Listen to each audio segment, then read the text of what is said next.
Welcome to Your Thoughts, Your Reality with Michael Cole, the podcast that shines a compassionate light on the journey of veterans battling through life's challenges. Michael is a dual elite certified neuroencoding specialist in coaching and keynote training presentations, dedicated to guiding military veterans as they navigate the intricate pathways of post-deployment life. Join him as we delve into the profound realm of neuroencoding science, empowering these brave individuals to conquer universal battles, procrastination, self-doubt, fear, and more. Together, let's uncover the strength within you to re-engage with families and society, forging a new path forward. Hello. Hey, so today I have a special guest. I've been trying to get this man on here for a little bit. We've made it happen. Very happy to welcome our guest, Arron Lloyd. Arron is a dual elite certified neuroencoding specialist. You know, he was born in the inner city and raised by a single mother, as I was. Arron developed a deep appreciation for what it takes to create the life you deserve. We're going to talk a lot about that as well. He's dedicated to helping actors, creatives, and entrepreneurs unlock their full potential by encoding minds to default to their best selves.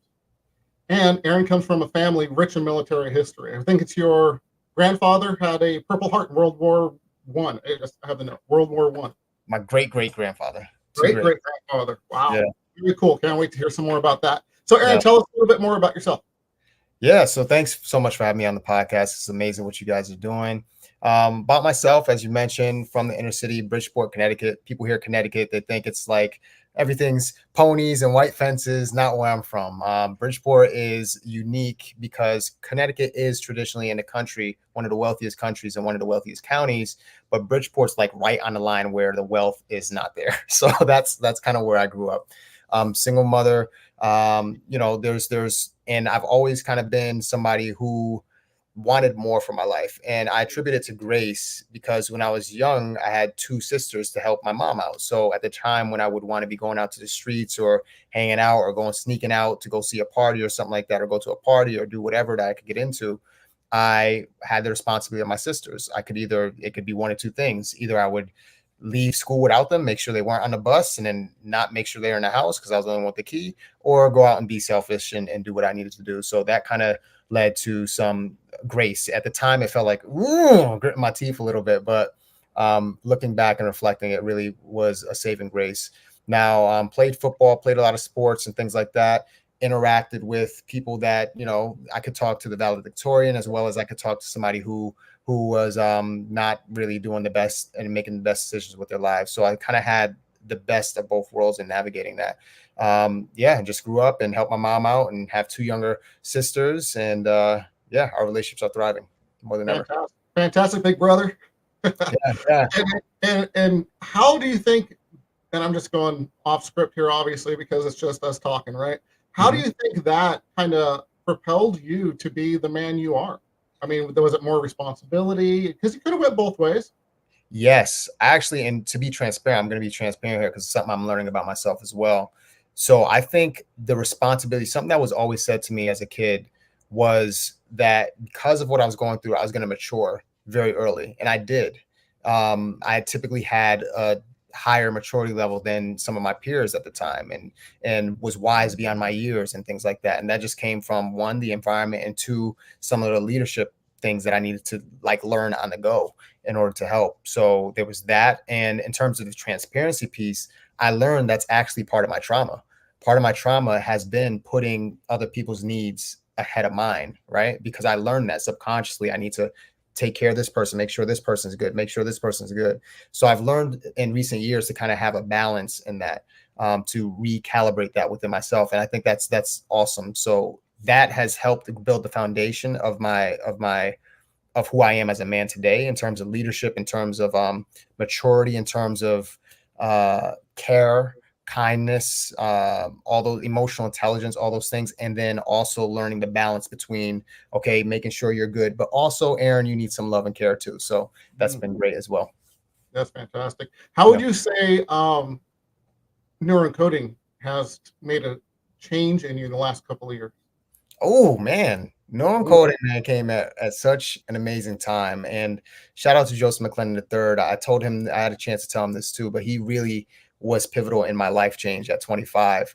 So to be around him, and then to to to just be in his proximity, and be honored or whatever, or speak on his stage, is still, I still pinch myself sometimes. It's not imposter syndrome. It's just because I really have such profound respect for the man and what he does, and how he changed people's lives, and how he's changed my life. So to answer your question, how neuroencoding has changed my life: one, being in proximity with somebody I really admire and respect is amazing. And then two, learning from somebody everything that he knows, how to change people's lives, really gives me amazing joy and love in my life as well. So I've improved my skills in terms of coaching people. I understand. He always says, "Physician, heal thyself." So through the things that we've learned, I'm able to do some things for myself, and then I'm also able to help others. So I'm able to have the greater impact that I want. That's how neuroencoding has changed my life. Amen, man. Amen. I love it. I love it. So just before we're going to dive in, and then we're going to get into the military stuff, and of course how to find hobbies and things to really start creating more excitement and thrive in life, right? So before we do, I just want to mention on the top right hand corner, you see a blue QR code. So veterans, families, if you're looking for resources, all those things, please click on there. There's a couple of books I've written, or we have our Facebook groups to kind of just get around, just like he's saying, around people that can transform your life and understand and feel where you are. So when you get around that, it really changes the game. So just wanted everybody to do that. If you're on the podcast, empowerperformancestrategies.com. Again, empowerperformancestrategies.com. Check that out. Want to make sure everybody knows at the end of the podcast, Arron's going to bust out with 3 tips for veterans and their families. So just stay here for all of that. So let's get into it. Yeah. So your family has strong military background, like we talked about. Talk about your great-great-grandfather. Tell us a little more about that. Yeah, great granddaddy. So I recently found out about him in recent years, and the way I found out is because obviously my father passed when I was a 1-year-old. He was also in the Army, as well as a lot of the men on my father's side of the family. And because of me having that gap, my mom obviously remarried, so I kind of had a distant relationship with my father's side of the family.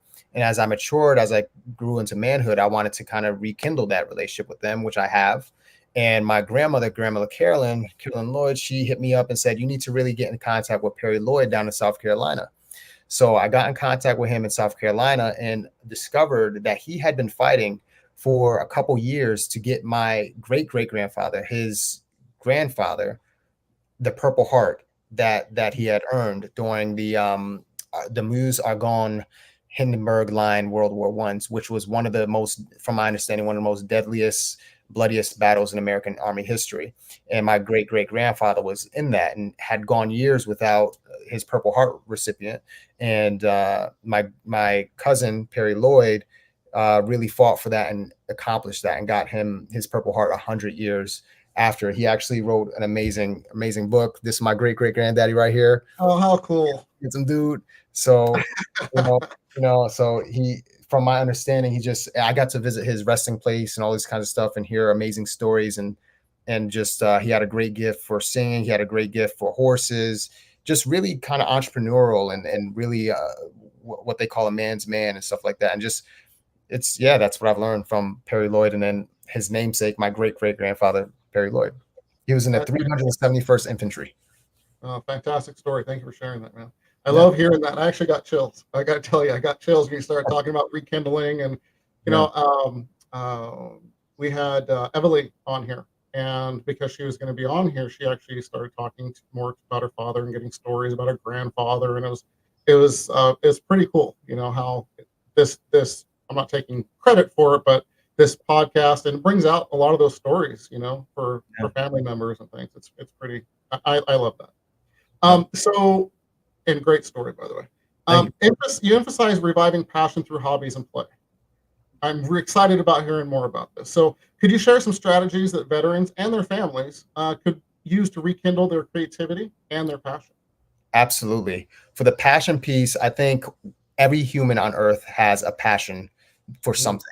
everybody has different passions. So I think the first thing for any military man or woman on here is to discover for yourself, take some intentional time with yourself, write down what is it that you're passionate about. It might be music, it might be art, it might be technology, it might be whatever it is. And I'm gonna share a story with you in terms of if you want to rekindle your creativity in this particular way. I'm gonna share a story with a way that my movement teacher, Greg Webster, helped us my freshman year of college do. And something that we did is we went to a museum, and he said, your assignment is to pick one photo. You're going to have a team of like, I think it was like 4 or 5 of us. We're split into 2 different groups. You're going to pick these photos, this piece of art, and I want you to create it. And we're like, create it? What do you mean? He's like, well, creativity starts from questions. What if the color yellow had a sound? What would that sound like? What if purple had a sound? What would that sound like? Recreate the soundscape, recreate what it is, and then let your imagination go wild. And then you have to collaborate with your peers because they have different experiences, different things that bring creativity. So creativity in my mind is taking an idea and relating it with an unrelated idea. And what I mean by that is simply, okay, well, up until that time, I didn't think, well, what if colors had sound? How would red sound? How would purple sound? How would white sound? How would black sound? How do all these things sound? And then how do you come together as a collaborative to recreate the thing of that? So that's one technique I would share with you in terms of if you wanted to expand your creativity that way. If that's a little too much for you and like, hey, I ain't doing all that, then I would just say people watch. People watching is cool too. Reading books. If you have children, retouch and rekindle that play in you, and reading the book. For if you have a young child, reading it, do the voices for the kid, do those kinds of things that rekindle that child in you. I think we're all just big kids at heart, so if you just really kind of allow yourself to play a little bit, it'll bring some more joy to your life, I think. Absolutely. And you bring that up, and I had a 5th grade teacher, Mr. Morrow, and he taught me specifically anyway, because I took that and I did it the rest of my life. I literally would act out the books with the different characters and different voices, and it was so much fun to read books. Like he would read Tom Sawyer, or the Huck Finn, those kinds of books, and then we'd watch the movie at the end, and it just impacted me so much and made the book so much more fun when he would do that. So it's really cool you brought that up. Yeah. Blast from my past. There we go. So what started you down the trajectory of acting in the arts? That's a great question. That I initially wanted to be a musician because my grandmother on my mother's side introduced me to things like Earth, Wind and Fire and Louis Armstrong and Ella Fitzgerald, all these people when I was very, very young. So I had a great desire to play the saxophone. Actually, I wanted to be a sax player in New York City, right? And my music teacher in 3rd grade, Miss Patterson, shout out to Miss Patterson. She one day during Thanksgiving, she asked the class, she said, we're doing a Thanksgiving play. Who wants to be in this play? Who wants to play the lead in the play? Excuse me. And nobody was volunteering. So I looked left, I looked right. I said, hey, I'll do that. Shout out to great granddaddy, right? That's where I get that from, the courage. So I got into it from there. So it was just fun. It was just something to do after school. So I didn't have to go home and do homework right away. And then this is where the kind of click happened for me. In 6th grade, as I mentioned, I grew up in the inner city. There, at the high school I would later attend, there was a program headed by Wes Stover called Profiles Theater. And Profiles Theater was a theater of student-written, student-directed, student-performed plays on issues plaguing the city. So you had things like gang violence, teen pregnancy, homophobia, just a whole gambit of different things. And I was like, wow, I cannot just have fun. I can actually impact lives too. I can help people too. So when I got to high school, I auditioned for it, and I was like, I really want to get into this. I got in and I really went all in, and I really enjoyed it. And some of my most profound memories and just the passion is there. And then when high school was ending, because acting isn't necessarily a practical career. It's one of those careers that people say, have something to fall back on. And they would be right. I have a practical mind with that. And we're going back to the passion. I think a passionless life is just, I just don't think that's good for any human being. So I said, I'm gonna pray. If I get into one school, I'm gonna audition for one school, God. If I get in, that's just going to be my indication from you that I should probably pursue this. And I got into UConn, shout out to UConn, and been there. So, who knows what that's going to mean? It doesn't mean I'm going to be a star or anything like that. It just means that this is something that I want to do for the rest of my life. and whatever way that manifests itself, I'm happy with, as long as I get to do what I love to do. Amen, man. And you already are a star, brother. You already are a star. Yeah, one star. Feel that's true. Yeah. But feel it, man. You are loved in the Neuroencoding Institute and outside, man. You're a star, and whatever that means, man. Thank you, man. I Absolutely, appreciate that. absolutely. So, what do you think changed that really said this is it in the very, very beginning? And I'm looking for information for, again, veterans and their families of, I just got this itch, or did it just hit you like, no, damn, this is it? It was an itch initially in third grade. I guess what we call as the acting bug, right? Or you get bit with the acting bug. I got bit with the acting bug, and it wasn't a decision where this is it until that moment in high school where I was like, hey man, I don't want to stop doing this. A life without doing this is, I don't know what else I'd do. Yeah, sure, I could go be a doctor or something like that, but so I don't really, no, nothing against doctors, you know what I'm saying? We need those. Yeah, we do. We need those. So I just really, it was just, this is it. Like I get such joy from it. I love exploring characters. I love exploring story. I just love it. So it was just, it's one of those inexplicable things. It's the best way. And this is for the veterans, get into like helping them. Have you ever had an emotion or a feeling or something that you can't even describe? For a veteran, particularly, you guys have experiences that the majority of civilians will never ever experience. And thank you guys for that. Thank you for your service, all that. It's from my part, it's not unnoticed or unappreciated at all. You guys have experience, especially if you've seen combat, if you've seen things like that, there's things that you've seen, experience in terms of humanity that the rest of us will never experience for the most part. And that experience, that feeling, that thing that you can't really express to your peers, or they don't get you, or they understand, I think art can fill that gap. I think stories can fill that gap. I think poetry can fill that gap. There's a great line by Shakespeare. He says, my bounty is as boundless as the sea. My love is as deep. The more I give to thee, the more I have, for both are infinite. That is just poetic. Have you ever heard a song that just makes you cry? And maybe it's just me. You guys might be military people, like, no, you're dismissed, Arron. Or whatever. You know what I'm saying? No, art touches everybody, my friend. Yeah, it's just like how profound to express love that way. So for you guys, if you found, particularly with Shakespeare, because Shakespeare, you could tell I'm passionate about this, Mike. I could talk all day, so interrupt me at any time. You go. So like Shakespeare, particularly, he has such his range of human experience, and his stories deal with the heights and the very lows of the human experience. And he does it in such a profound way in which you might not understand the emotion that you're feeling, but once you read it or you see a profound actor perform, it's like, I understand. It's like what he says, he puts a mirror up to nature. So I've worked with some for veterans and things like that. There are some veterans that get into the acting field. There are some actors, there are some veterans who really find a level of catharsis from being able to get those feelings out that they couldn't express on their own. But once they find a good playwright or a writer that helps understand them in a way, then they have the safe space to explore that creatively. And I was in a play in 2017 called Soldier's Play. And this was a play very, very, initially Denzel did it, Samuel L. Jackson did it, all these kinds of people did it. And I did this with the Negro Ensemble Company, and I played Corporal Ellis. So I had to be crisp because I was a corporal. So I had to learn how to march and all these kinds of things.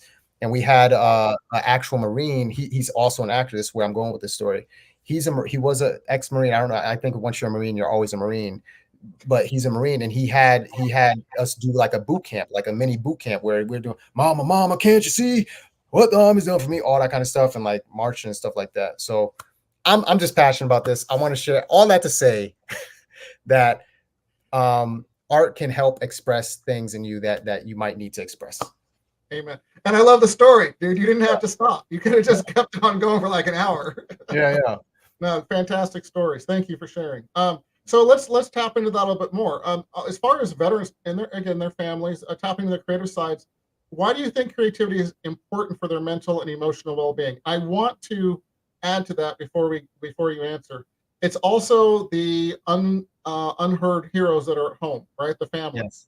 You know, Yes. that people are very focused on veterans. They should be, but they should all be focused on the families that are at home and the disconnect and things they go through as well. So again, what are some tips that they can tap into their creative sides?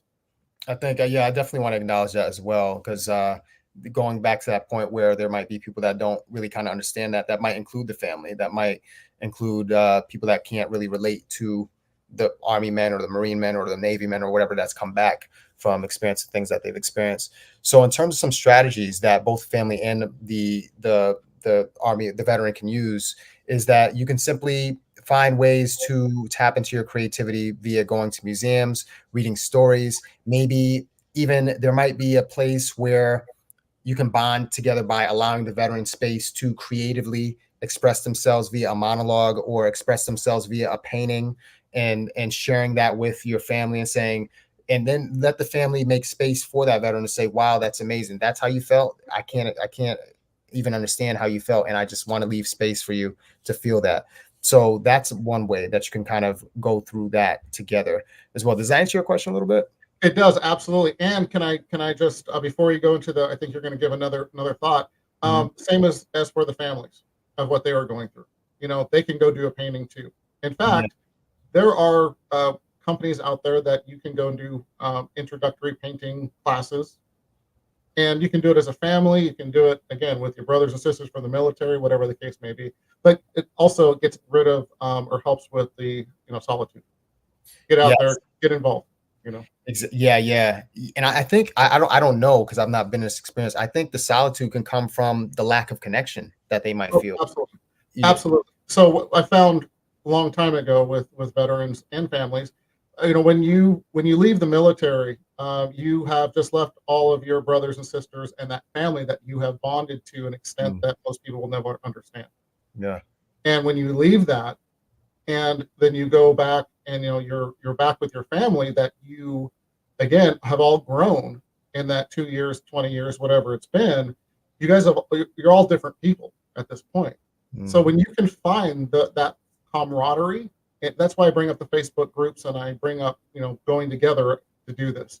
I think there's nothing better than experiencing art, whether that be music or film or whatever the case may be. But it's a beautiful way to always reconnect, because arts bring everybody together.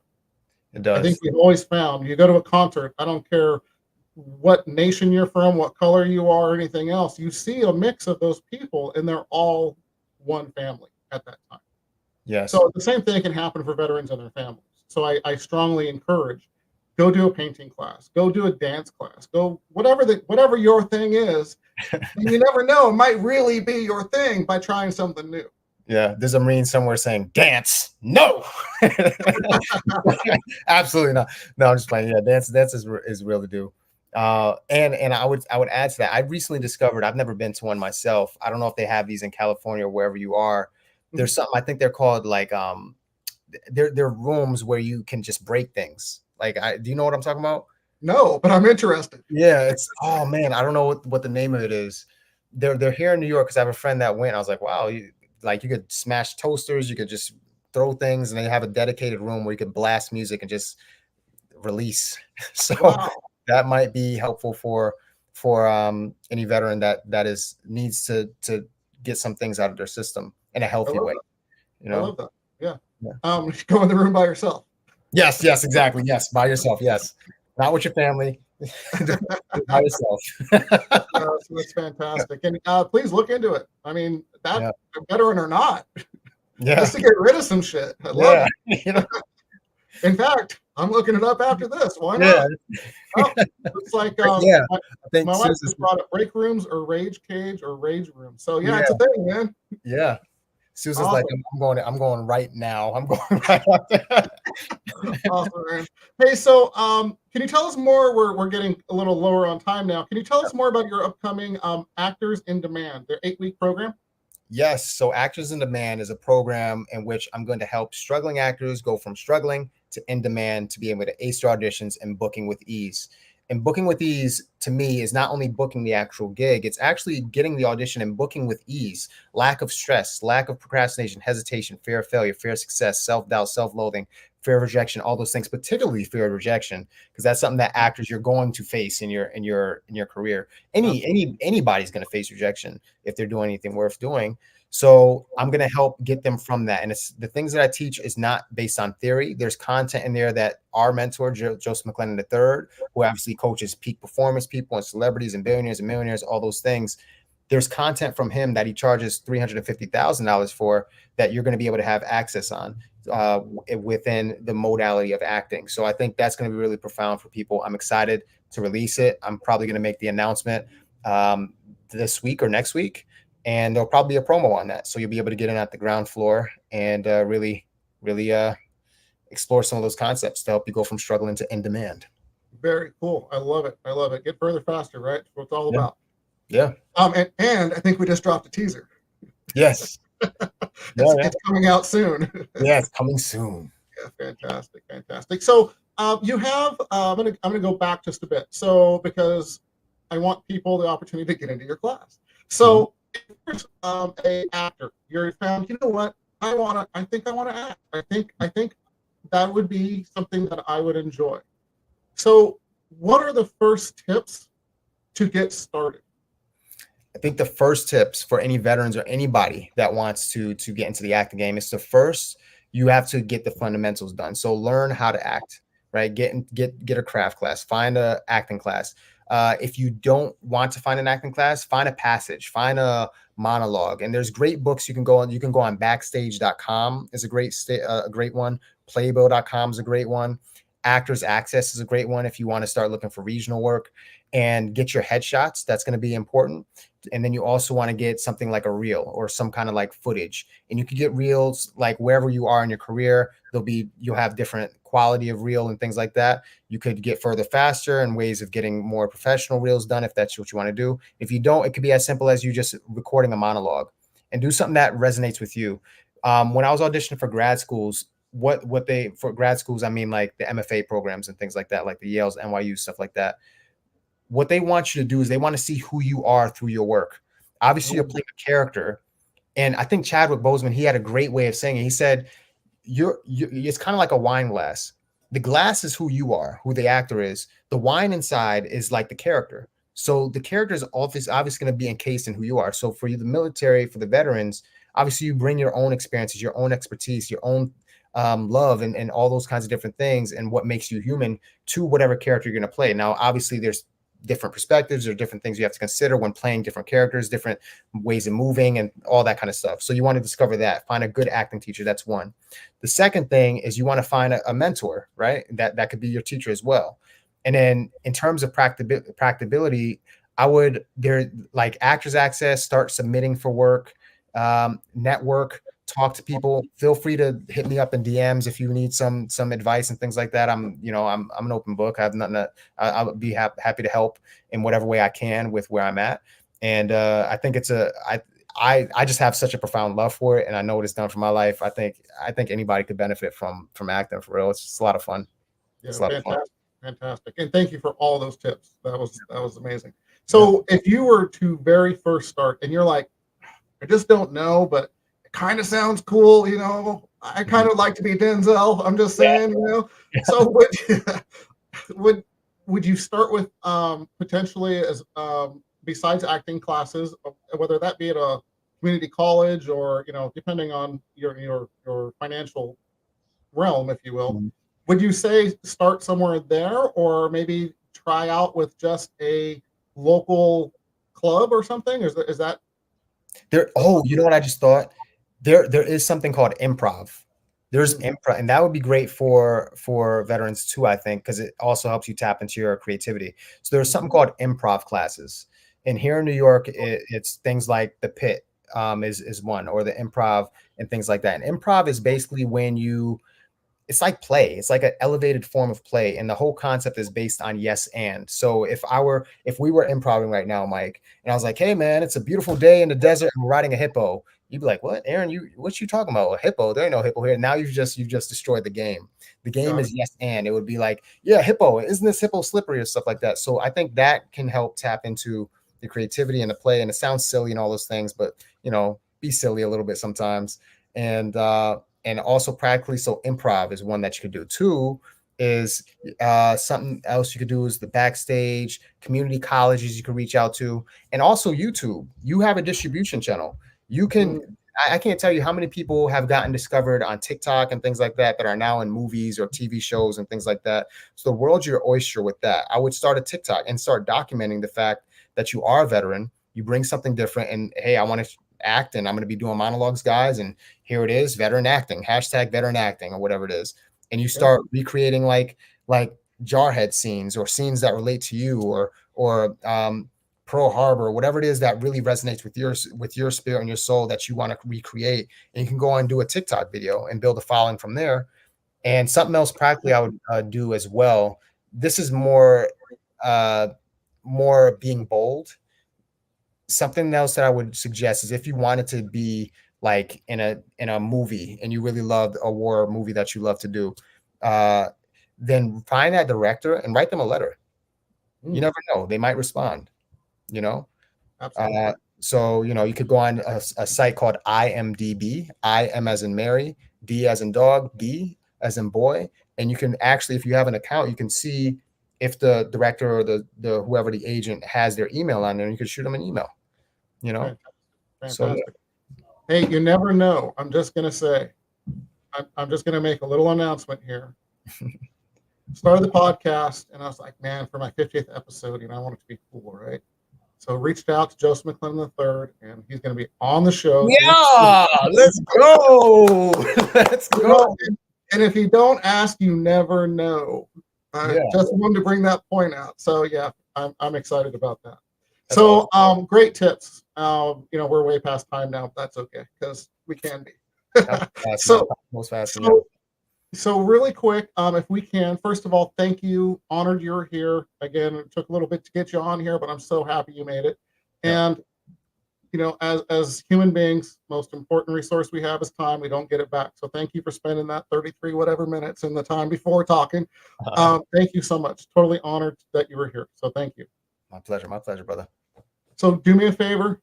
We promised 3 tips. Whoops, 3 tips. Give me 3 tips to get help veterans and their families get further, faster, and potentially arts or acting.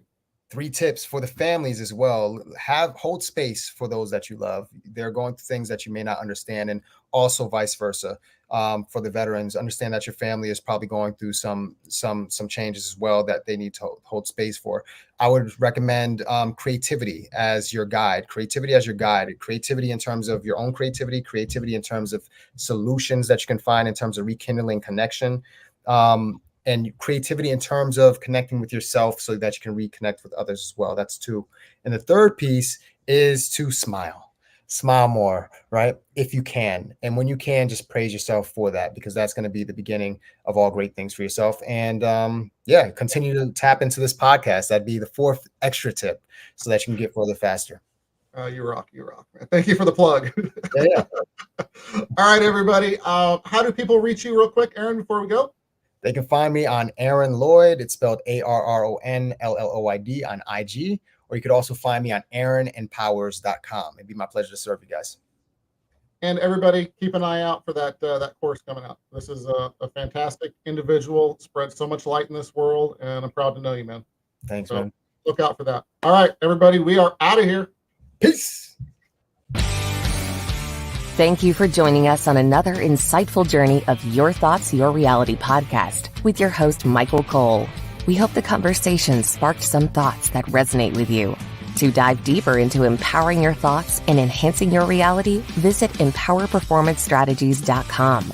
Remember, your thoughts shape your reality, so make them count. Until next time, stay inspired and keep creating the reality you desire. Catch you on the next episode.